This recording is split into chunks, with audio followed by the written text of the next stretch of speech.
Welcome to the Homeschool Together podcast.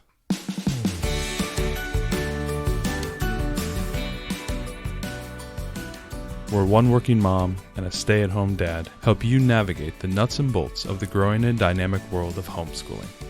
With a focus on early learners, like me. All the ins and outs of building and maintaining your homeschool life. Homeschool. Find out tips and tricks to make things like this easier. I'm reading. And ultimately, enjoy educating your kids. And what's that last thing? Have fun together. Did I do good, Daddy? Yeah, you did, sweetie. Good job. Hello and welcome to Homeschool Together. Thanks so much for joining us. We got a really good interview today, but before we begin, let's head down in the show notes. If you could leave us a review, check out all the links to the show notes for the episode today. We brought back Elise Taylor that we had on. Because she was fabulous. She was fabulous. It was first year homeschooling journeys a couple of weeks ago, maybe a month or so ago. And we brought her back because she actually has a long career in education of early learners. So kindergartners and first graders, gifted children. She was a teacher to the superstars, the Hollywood Children of the Stars. Children of the Stars. So she's seen it all, and she has a really wonderful perspective. And one of the things that personally that I've been very interested in is learning to be a better educator. Yeah. I know a lot of us are in the homeschool room and we're trying to figure out, what is the secret sauce? What do I have to do to become a better educator and a better teacher to my kids and a better motivator and all those great things. And it was really nice to have her sit down and kind of dispel a little bit of the myth that it's not as hard as it seems, but it is hard, and she gave us a lot of great pointers and tips and tricks all throughout the interview. So it was really, really fun. I know I learned a lot, and I hopefully when you're sitting there learning a lot, you can take it home with you into your homeschool and maybe make some tweaks and changes to help better your educational experience and better the relationship between you and your children. I think is an important thing. So being a better educator and taking that into the classroom to make it more enjoyable, I think is going to make the homeschool classroom. Yeah, that's right. Make it an all-around better experience for you and your students. So let's get into the interview with Elise. She was wonderful. Mm-hmm. This is Elise Taylor, expert teacher. Hi, Elise. Welcome back to the show. Thanks for coming back for us. Oh, thanks for having me back. I'm excited. So we want to focus our interview today. We talked about your journey as a homeschooler so far, but we want to talk about the teaching aspect. So can you give us your teaching and tutoring background for those of our listeners that didn't listen to the other episode? Yes. So I taught first grade for I think 11 years at a private school, and then I switched to kindergarten. And I also moved schools and taught kindergarten at a school for the highly gifted. And I was there for about 1.5 years because then I went on maternity leave and just never came back. And then after having my daughter, I started tutoring and doing some homeschool consulting for different families that would homeschool. And then they would hire me to create curriculum and teach their children for a couple hours a day. So I did that. And I'm still tutoring part-time over Zoom.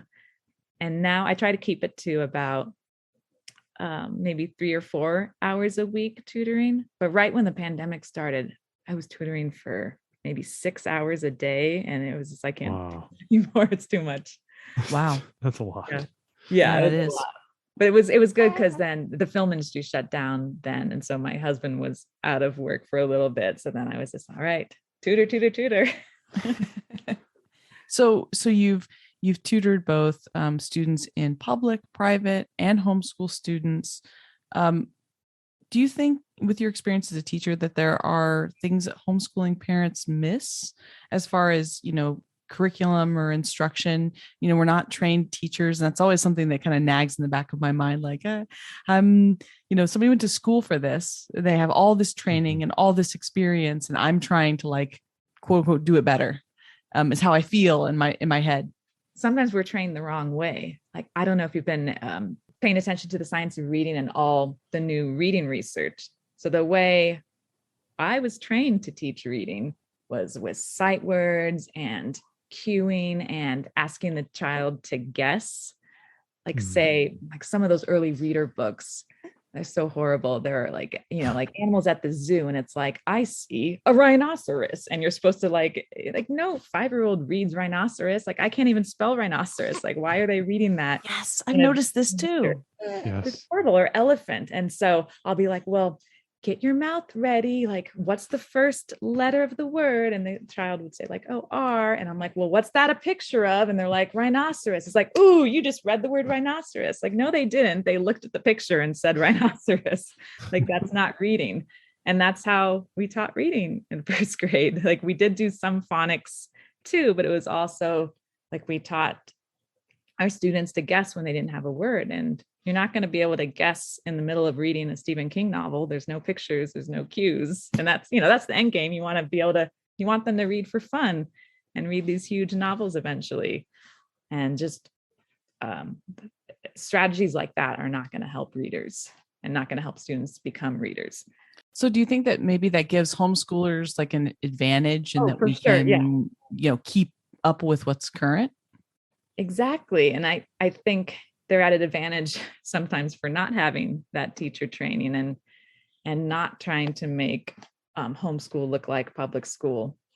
Because the homeschool reading curriculums are fantastic. All About Reading is exactly what I would have wanted to have in my classroom. And like Kate Snow's math is exactly what I would have wanted to have in my classroom. And I feel like I'm a better teacher now by seeing all these homeschool resources. And I'm able to use all those resources when I'm tutoring my students and getting better results than I did in a classroom. Do you have any idea why that might be? Like, I mean, phonics has been around forever. A lot of the math curriculums are fairly straightforward. Are they overthinking it, or are they trying to find a solution in search of a problem that they might be trying to do? Like, I don't understand why they keep changing things, and what's the new, it's like, what's the new hot stuff coming out of the the education departments? I think they realized that the whole word reading, which is basically like more based on sight words, they're developing readers quickly, but then the readers don't actually have the knowledge in phonics to start sounding out words that are larger and that when they come across. So if it's not one of those, 200 sight words, then they're just out of luck, because then they don't have the phonics skills to use them. So I think they are starting to realize that. And now I think schools are incorporating science of reading more and more. At least they're starting to, because I'm still in some like education groups on Facebook. Everyone's talking about the science of reading. That's the big buzzword now, which is great because there's actually phonics in the science of reading. So by all means, do that. And then with math, we used Singapore math my last couple of years of teaching. Before that was everyday math, which I think worked better, because everyday math, I think that was a spiral curriculum, and you would go back and review different things. So they were always getting practice, which is good for that age group. And then they also had games incorporated. And Singapore math, I found, had so much reading on the end of chapter assessments and just so much reading on the worksheets in general that some of the students would shut down because they couldn't read the problem. So even though it was a word problem that eventually was this, 3 + 1 was like the final formula you had to do, they were so scared of the problem because they couldn't read these like really long names of like, I don't know what it was, like Roberta, and the child couldn't read Roberta. So immediately she's like, oh, I can't do this math problem. And it was just so stressful giving those assessments. And I eventually would just have to go to every single student and we would read it out loud as a class, but then they would forget and I would just have to read every single problem. And it was just not very time efficient, and the kids were in tears. It was just, so now I'm like never using Singapore math in my homeschool, even though it's a great curriculum, I'm sure, and it's a good way of teaching math. It has bad memories for me. So you're talking about like All About Reading would be like the kind of curriculum that you would have wanted to see. One of the, you're looking at this with like the eye of a teacher who knows the problems that you had with the way that math was taught, and then the way or reading and the way that you'd like it to be taught. Sometimes I worry as a homeschool parent that I don't know what I don't know. Oh, Like when I yes. look at this curriculum, I'm thinking, well, it's very well liked by other people, by other homeschool parents, and gets good reviews on Kathy Duffy reviews. And so, but I feel like I don't have other things to base it on. I'm wondering if you, Yeah, she has the experience of having the throughput of like 100 students, oh, 200 students, and she right. knows what works and doesn't Yeah, work. like We I have a just sample don't, size of one. yeah, I don't know. That's a good point. Yeah. What are some clues or indicators when we're shopping for curriculum that maybe we're going down the right path? Because I feel like we're just, oh, that looks flashy and it's expensive, so must be good. Right? Oh, that's such a good question and such a difficult question. That might be part of the internal anxiety of a homeschooling parent. Is you internally, you intrinsically know that I only got one shot with this, and I've got to make the right decision, and I've got to do it the right way. You know, not that you analysis didn't. paralysis. Like I have that too. Like it's embarrassing how much time I spent trying to decide between Logic of English and All About Reading. Like I probably spent hours researching that.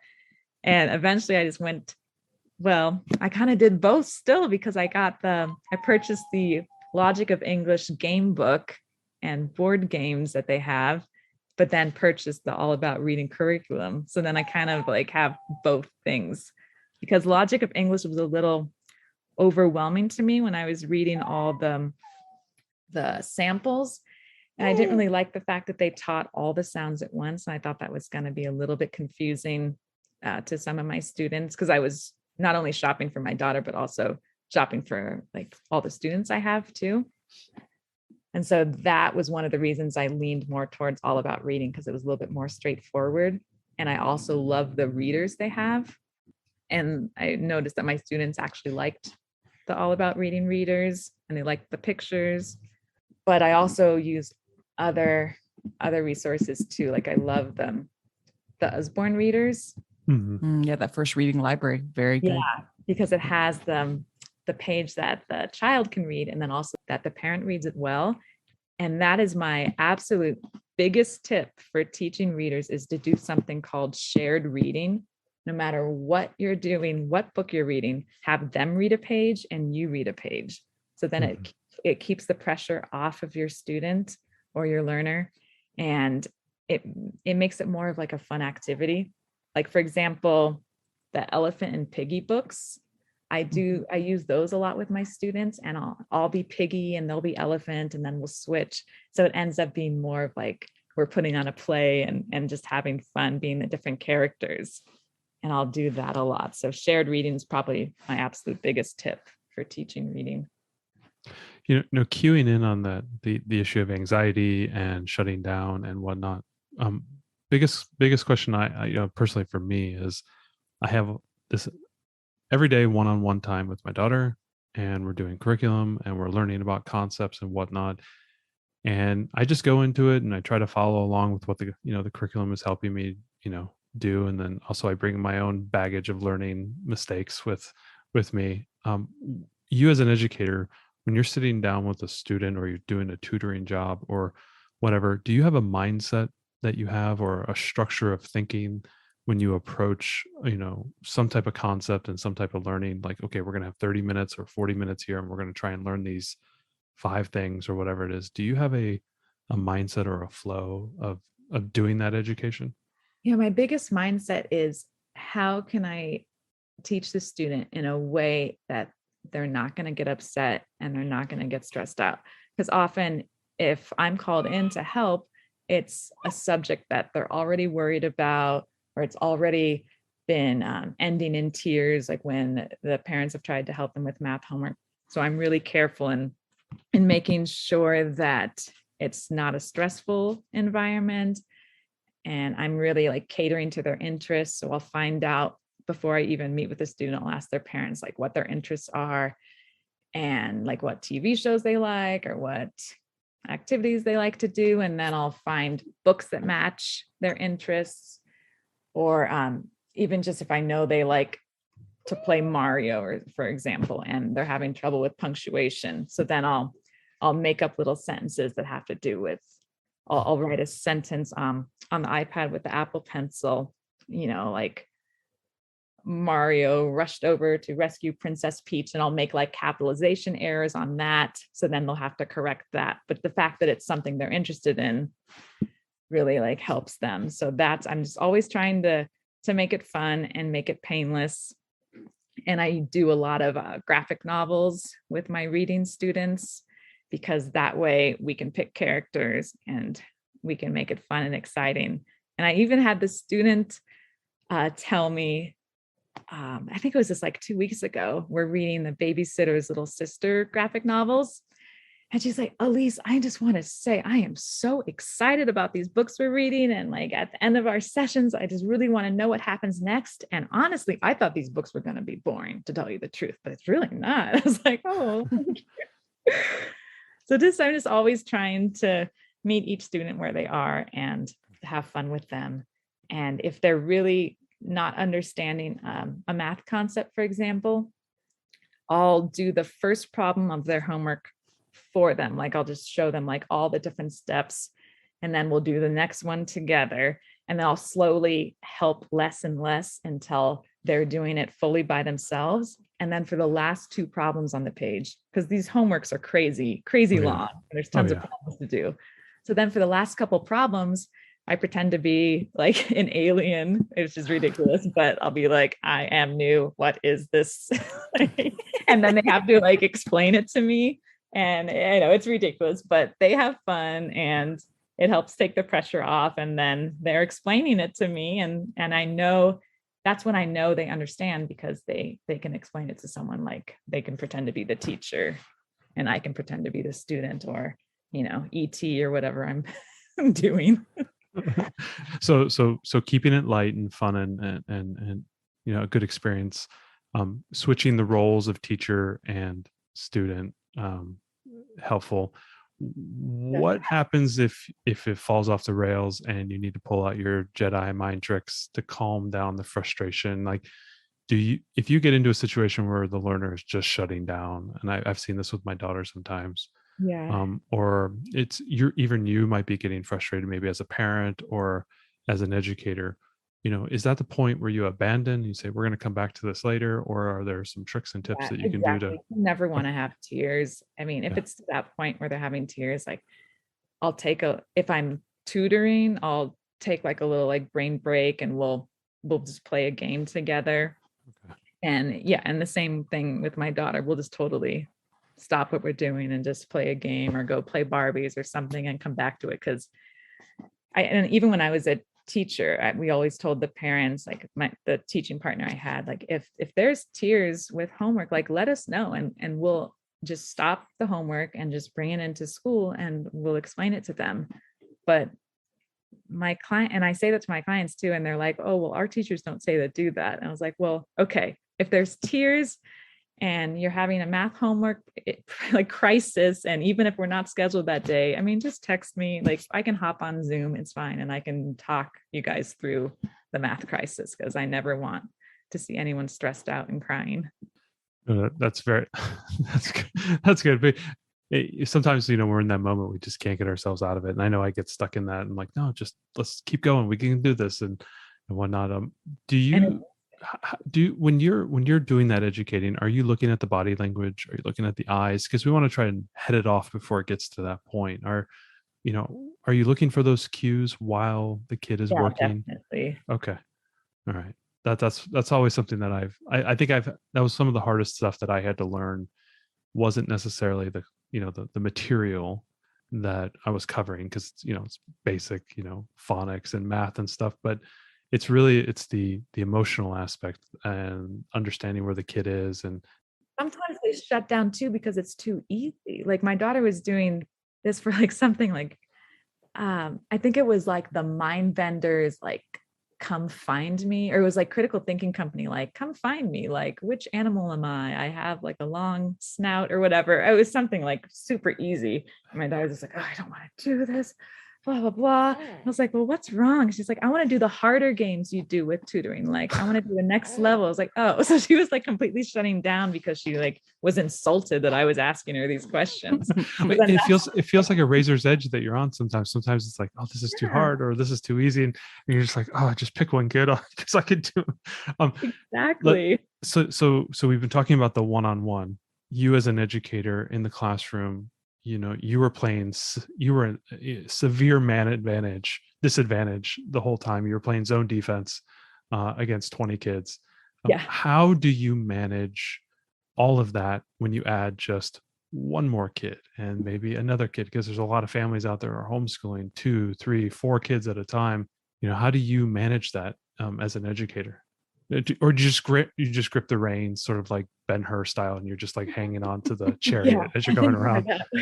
Like I've developed an incredible superpower to tune out all annoying sounds.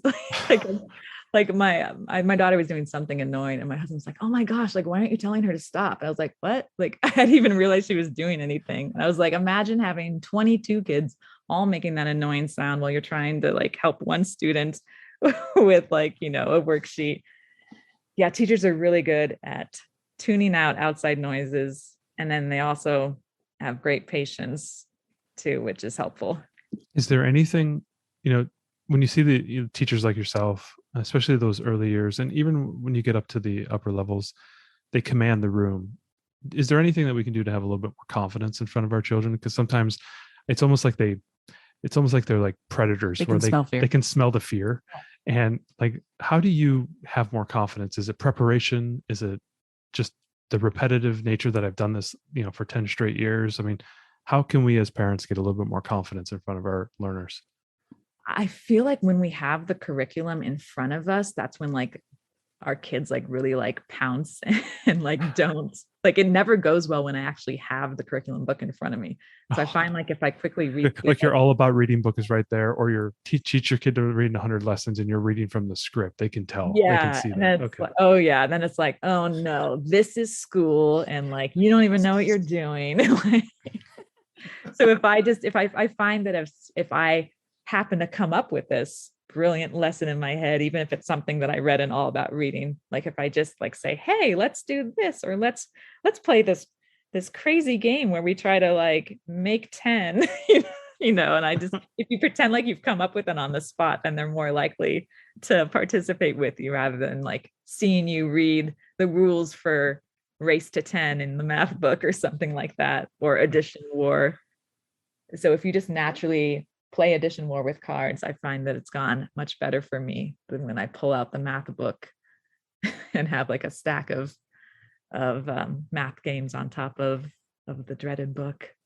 Are you a big fan of the workbooks, worksheets, or are you more of like a let's experience things and interact together? Obviously, kids are all different, but yeah, we're more hands-on. Like with for example, we do kindergarten math with confidence, and there's probably like an 80-page worksheet, and I think we've done like 10 pages of it. And I look ahead to see what questions are on the worksheet, and then I just casually will ask my daughter that question, like, but I'll make it like if it's 3 + 5 and they're supposed to just write the answer, I'll just casually, like, 15 minutes later be like, oh, let's draw a picture, or like using toys, like, if we made 5 cookies and our dog ate 3, like how many are left, or how many in total did we bake? I'll just like casually ask her questions like that. And then if she knows it, she knows it. And I don't make her do the worksheet. And I do the same thing for reading comprehensions. Even with my students too, I never use reading comprehension workbooks because I feel like it sucks the joy out of the stories. So after we read a picture book or a chapter book or whatever we're doing, we'll do like a pretend game show, and like I'll ask them a question, and like you can even make up like crazy prizes, like for a round trip to Cabo, like answer this question, or for a stack of potatoes, what's this going to be?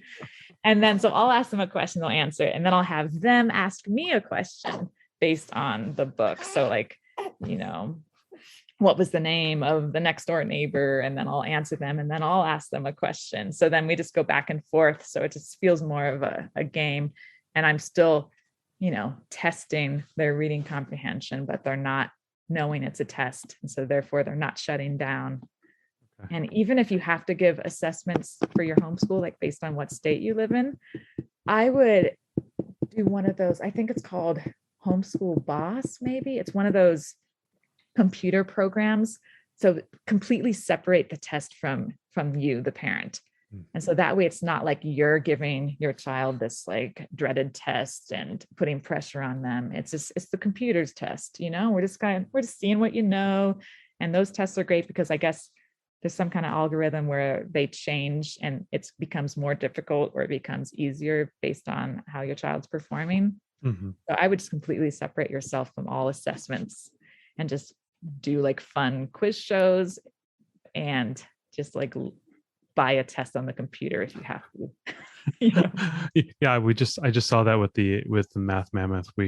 My daughter, would do the worksheets and everything, but she got really jazzed to have the test because that was something she had to go off and do on her own, and it was separate from me. She was actually excited to do it. Going with that idea of testing, my biggest thing, and this is something that I've been seeing, and I've been struggling, and Ariel and I talk about this a lot, and we've talked with some of the educators at our parent partnership about the idea of mastery. And for us, math is comes easy for her. So it's not too difficult for me to just kind of do a little bit of a looping cycle on some concepts, but pretty much she just gets it.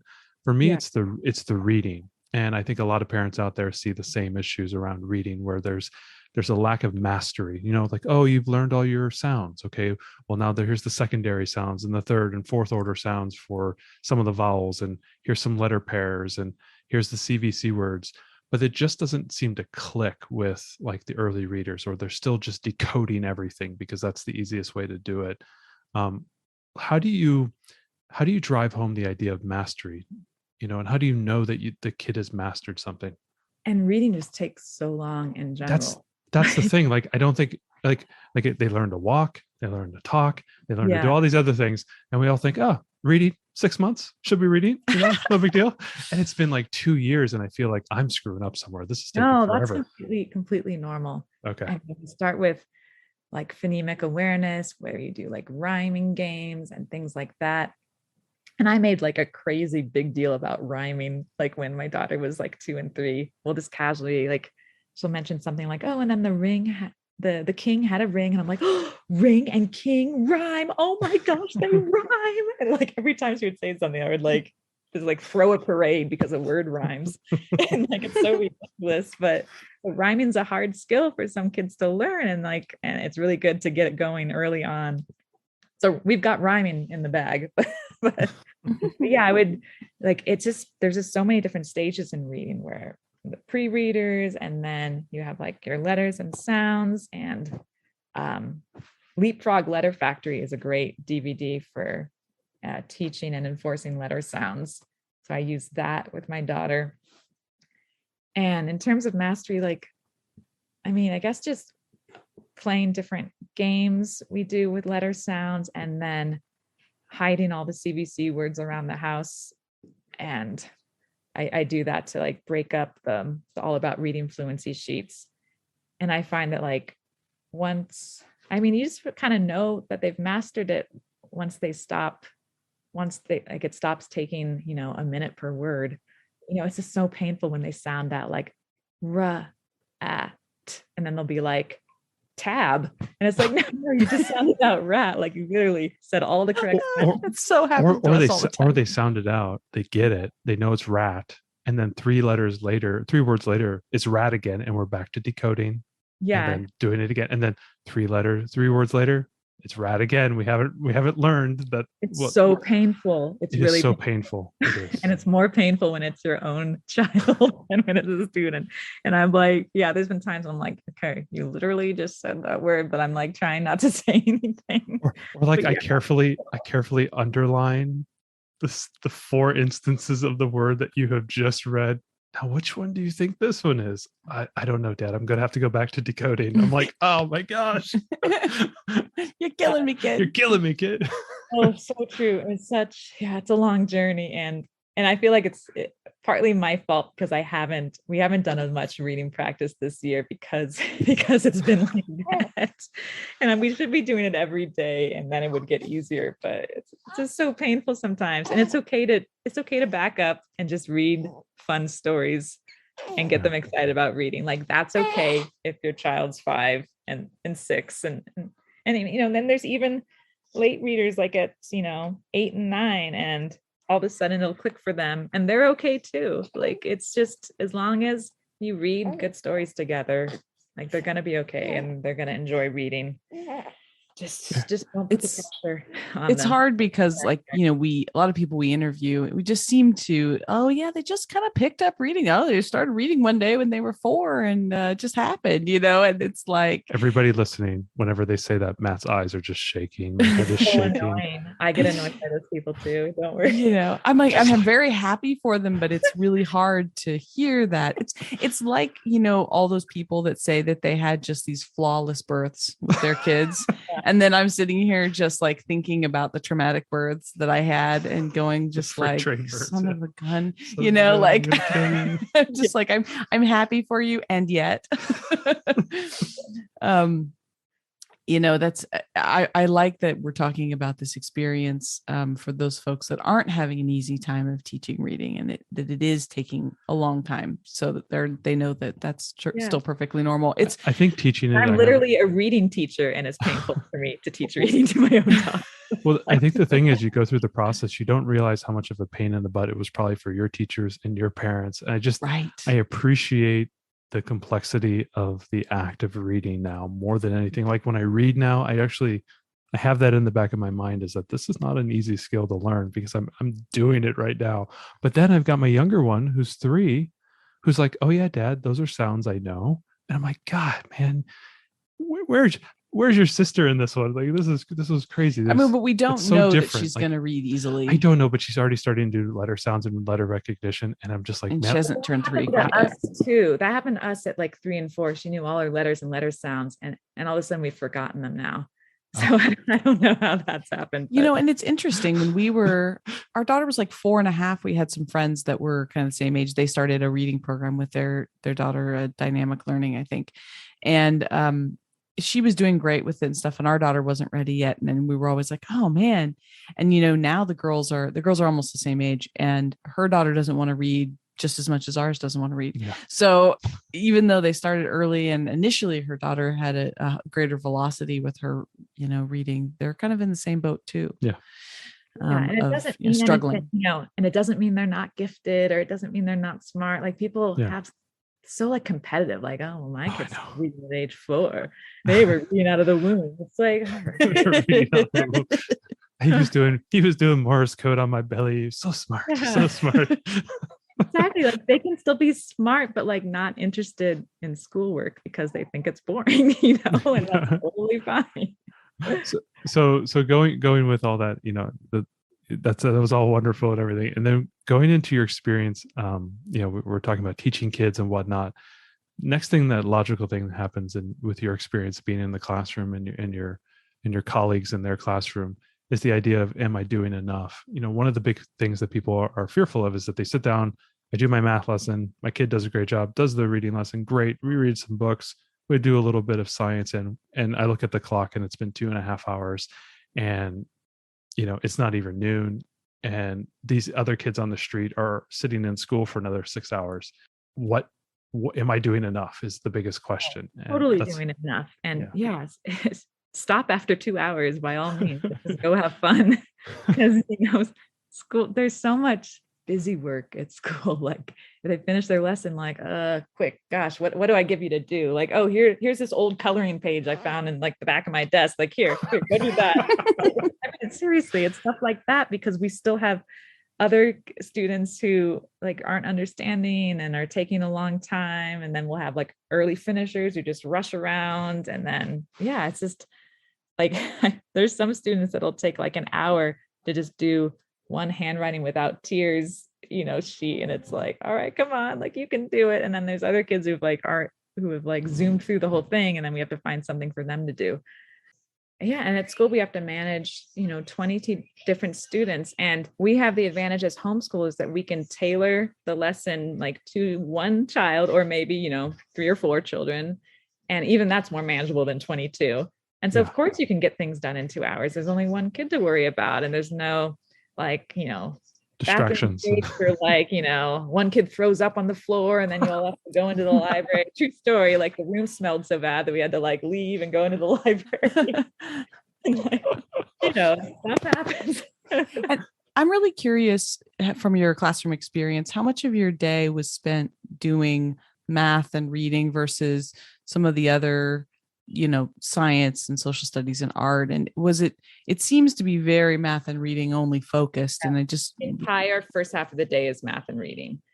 And like we did do like a read aloud, which I love. And I feel like that was the most important part of the day, is like we got the whole group together and read a storybook.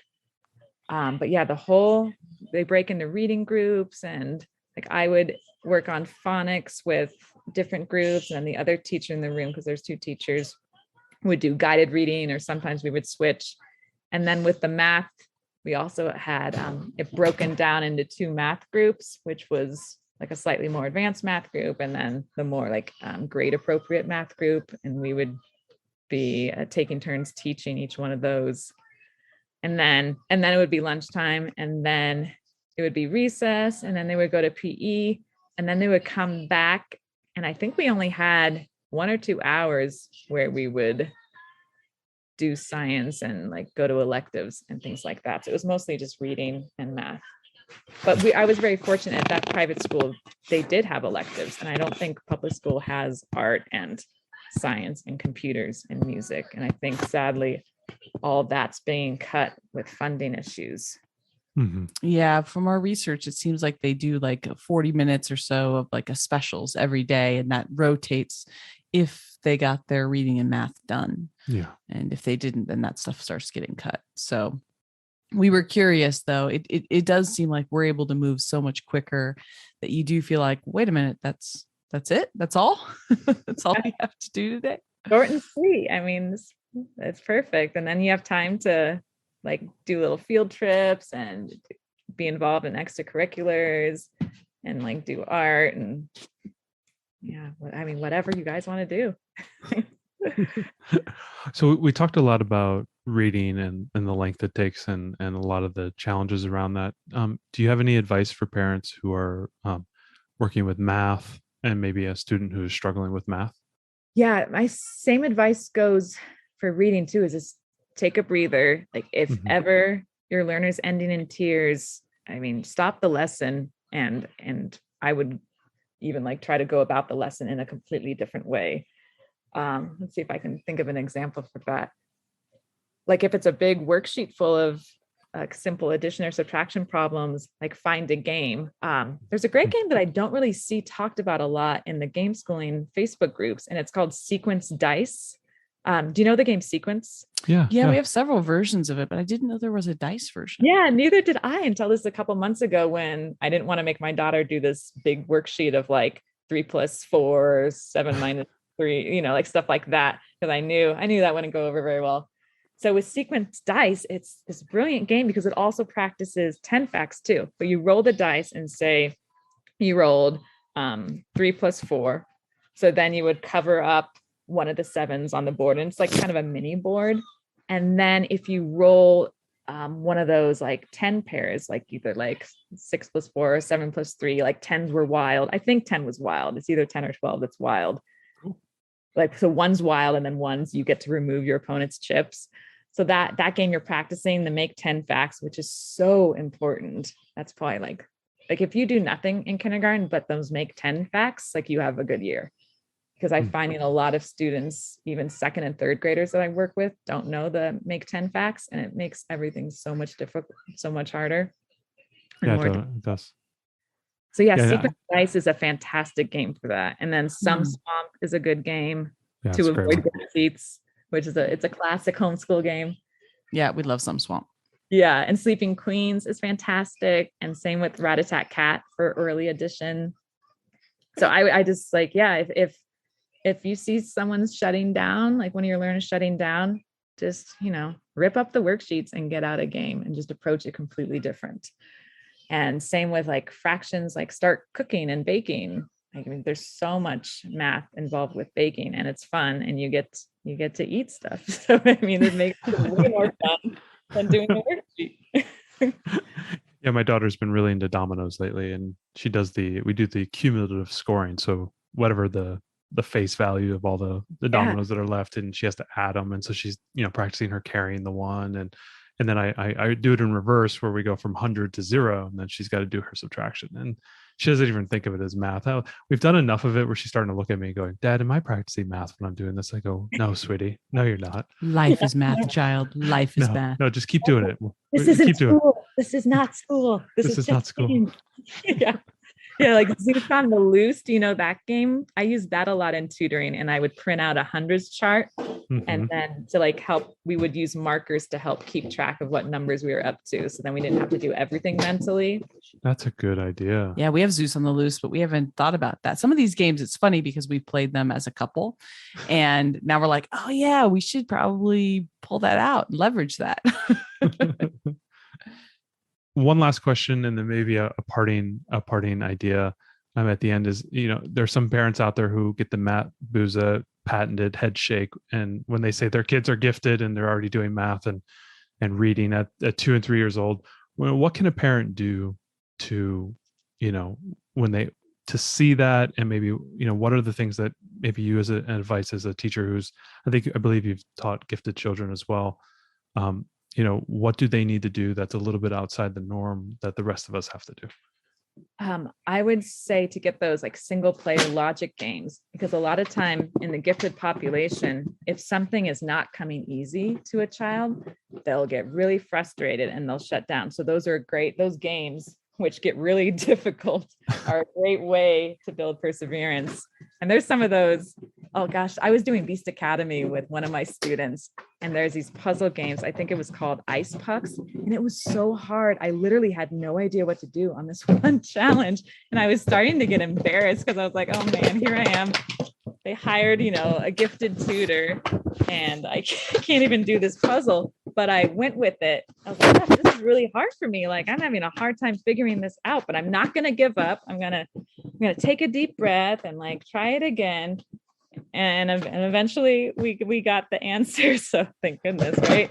Otherwise really would have been embarrassing, but it's a great learning opportunity because like, yeah, this is hard. And it's even hard for me sometimes. Like I can't possibly know the answer to every single puzzle in Beast Academy or every single puzzle in Canoodle, or whatever we're doing.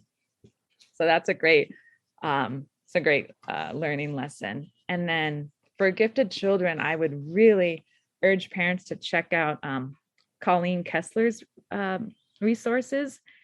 She has a podcast called Raising Lifelong Learners and also a website. And oh my gosh, I have just found her blog posts and her podcast so helpful because she doesn't just talk about academics. She'll talk about some of the emotional challenges for gifted learners and like the overexcitabilities, and just comes at it for all different perspectives. And she's real, and she'll tell you the troubles like that she had with her kids. And she also has a whole like community online called the Learners Lab, which I'm a member of. And my daughter loves it because they have like little like lessons each month, and you can like do activities and get badges. And they have Zoom meetups once a month with other kids. And then also they have the same thing for parents. So it's a community where like parents can talk to each other and ask questions in a safe environment. And so I would really recommend her resources if you have an inkling that your child is gifted. Okay, cool. Yeah, we'll go ahead and we'll put that in the show notes as well.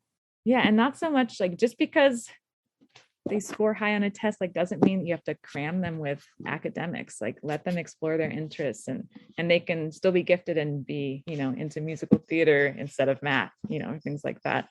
Yeah, absolutely. Well, I think this has been wonderful. Yeah, this has been helpful just to talk with somebody who's actually a teacher, and we kind of are faking our way through being teachers every day, and sometimes with great success and sometimes not so great success. I'm gonna fake it until I make it. That's right. You guys are faking it wonderfully because I love listening to your podcast, and I've been watching your YouTube videos when I'm up late at night, not sleeping with the baby, and they've been a lot of fun. So I think you guys are doing a fantastic job. So don't talk yourself out of anything. So you're that person watching at 2 a.m. I see the metrics on YouTube. Exactly. It got me through like one night of like just full on pregnancy insomnia when I was like trying to plan our China study of like, these guys have done it. Let me see what they did. And then that's how I found out about you. Well, thank you so much. We appreciate all your insights. And this gives us a lot to think about. And sometimes it's just nice to hear the things that maybe I knew in my heart, but didn't want that my head wasn't ready to like accept that it's, we're doing okay. So to our listeners out there, you're doing okay too. You're doing amazing. Don't doubt yourself. Like, you're giving your kids the most incredible gift you can give them by teaching them at home and following their interests and just being with them. Thanks so much for joining us today and making us a part of your homeschool journey. Please engage with us on social media. Join our Homeschool Together podcast group on Facebook and find us at Homeschool Together Podcast on Instagram. We'd love to hear your feedback, questions, and recommendations. Until next time. Happy homeschooling!